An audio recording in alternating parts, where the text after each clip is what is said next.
it was literally everything that you've been talking to me about for so many years. And you said, Brian, you know, you have this memory that isn't necessarily the truth, and you need to examine it to find out how you can go to the next level. And I literally did it in real time with your voice narrating through this film. So thank you, because now I look at that event very, very differently, almost empowering to me as opposed to this limiting belief. But I was stuck in my brain in the past with this memory. So I think when our perception about the past changes, our perception about the future changes as well. Man, so much so. And it was so strange because I just locked onto this narrative and I just ran it on autoplay in my brain. And of course it was true because I said it was true. But when I actually spoke to my parents and realized that this wasn't the worst thing that happened to me, maybe it was the best thing that happened to me. And maybe one of the best things that happened to them too. And it wasn't them letting me down as a child. It was almost letting them each break free and become the versions of themselves they needed to be. And so sometimes I actually have to correct people now when they say, oh, your mom and dad did that to you. And I'm like, no, that's not what it was. It was actually something that I see now as a defining moment for me as a human as well. Sure. And I think it's important for us to examine that because it's so easy to become that, you know, later on in our life, because that's our exposure to what we think love is, what we think family is about, and it's just the narrative or the story that we tell about the past that fills in the gaps of the things we don't understand. So we make up a story about that part we don't understand, and that becomes what we fire and wire in our brain. And then that analysis really just, there's no answers in that analysis. I think we have to step outside of the analysis and the emotions to kind of see it the way it really is. So I think it's healthy, and for the most part, I think we can change as a result of it.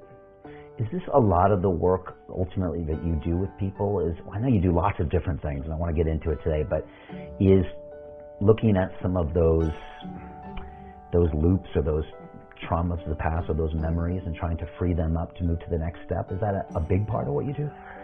You know, the process of change, what I've discovered, requires unlearning. That's the hard part about change, is unlearning, and then it's relearning.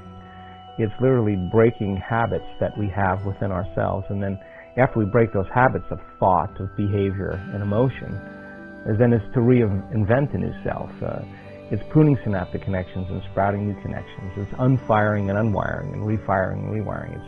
It's losing your mind, really, and creating a new one. It's deprogramming and reprogramming.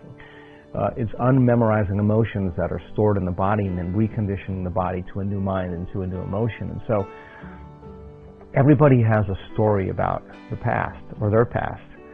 And we tell those stories based on the emotions we experience from the past. And the stronger the emotion that we feel from some incident, some experience in our life, the more altered we are inside of us, the more we pay attention to what's causing it. And that moment becomes a moment frozen in time. And the brain takes a series of snapshots, and that's called a memory.